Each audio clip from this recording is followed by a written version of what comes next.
Hello and welcome to the third covidiosyncrasy video. My aim in these videos is to take something of the panic out of the COVID-19 pandemic. And the title of this third video poses the question, lockdown, too little or too late? To try to answer that, we'll be looking at the severity and timing of government restrictions across Western Europe, what are known in the trade as NPIs, non-pharmaceutical interventions. Did the countries which locked down hardest or soonest do best in terms of COVID-19 related deaths?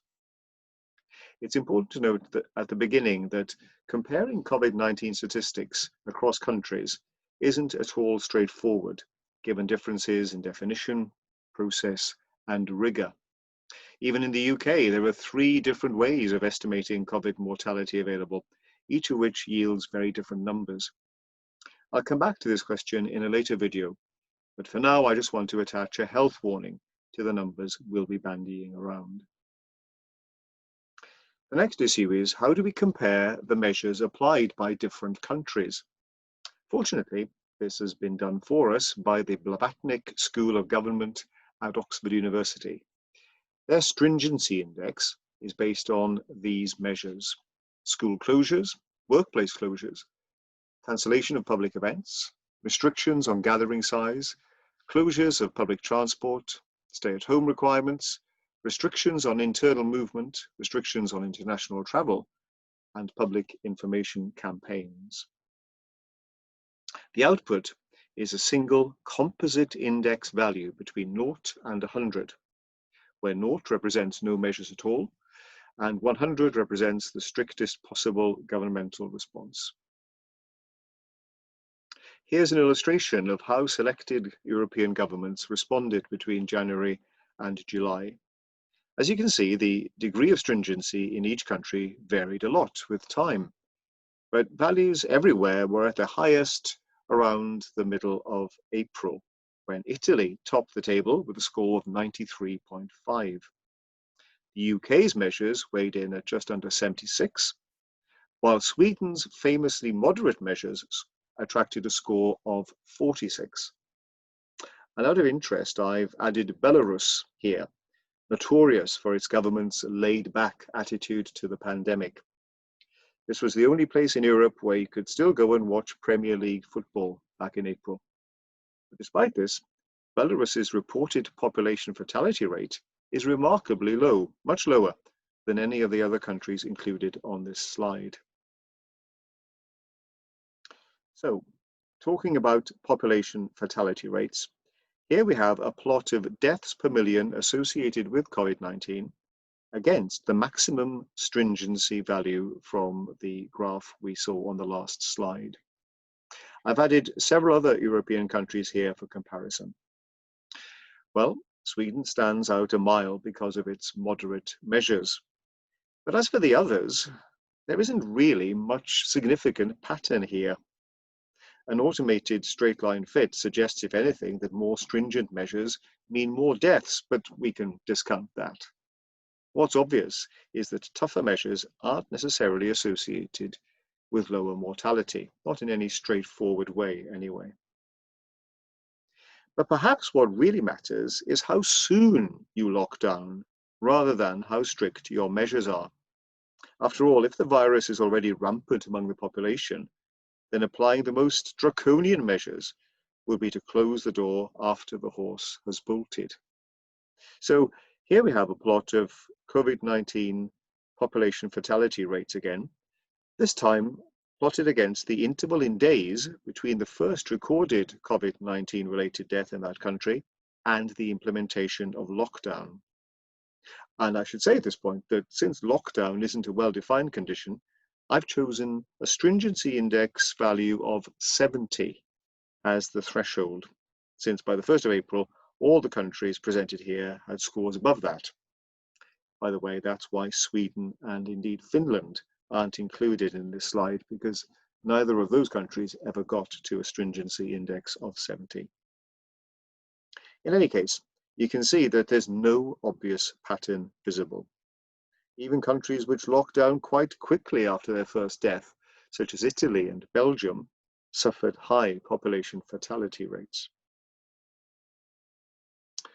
Okay, so what if we look instead at the interval between the first recorded case and the date of lockdown? This looks more interesting. There seem to be two clusters of countries here, don't there? The left-hand cluster all locked down within less than 30 days of their first cases, while those on the right-hand side all waited more than 40 days. Generally, those with the longer intervals suffered most fatalities.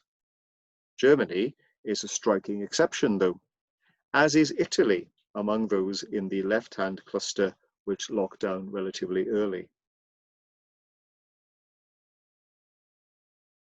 But the main difference here seems to be when each country's first case was recorded in absolute terms.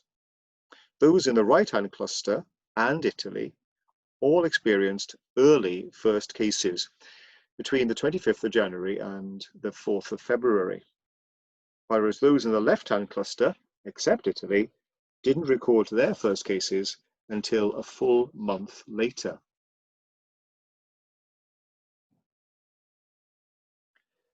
So what if we plot the population fatality rates against the interval between the first case and the first death? Well, we get a better correlation still. With the notable exception of Germany, again, what seems to make a difference to the population fatality rate is how long the virus was circulating before the first recorded death. Because in every country, it was the escalation in deaths that triggered the most stringent measures. No country locked down before its first death.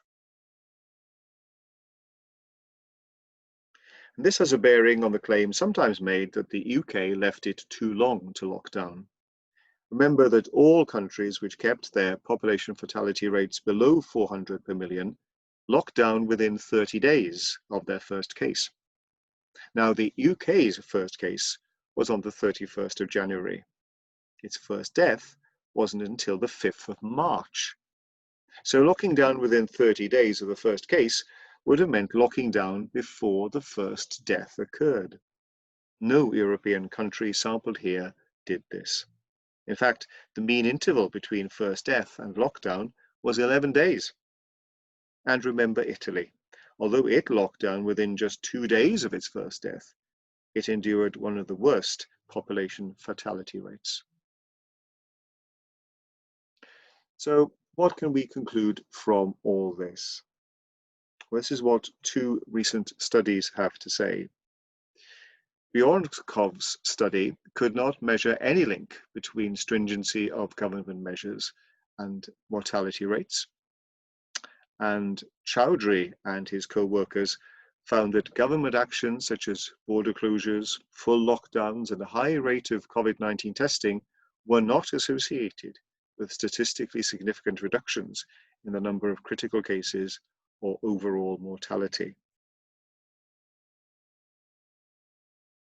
And don't forget, SARS-CoV-2 was around in Europe, or at least in France and Italy at least, already before the end of 2019, long before anyone over here even knew it existed. So you can forget any ideas about a New Zealand-style national quarantine. We never had the luxury of geographical isolation and advanced warning. And even down under, the pesky little virus is proving harder to eliminate than they'd hoped, as the people of Melbourne know only too well as I record this. Finally, spare a thought for the poor people of Peru, Bolivia, Colombia, and Argentina, among others. Life for many of them was already pretty tough. But on top of that, they've been in lockdown since March. Despite that, slowly but surely, the COVID-19 death toll has carried on rising.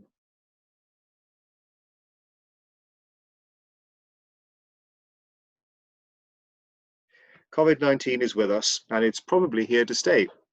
No lockdown, however tough, will make it go away. At best, it'll just kick the can down the road. So maybe the best strategy all along was to manage the worst effects, protect the vulnerable, and allow the immune systems of the relatively healthy to develop resistance to the virus through controlled exposure. And then just get on with life. That was Sweden's approach, pretty much.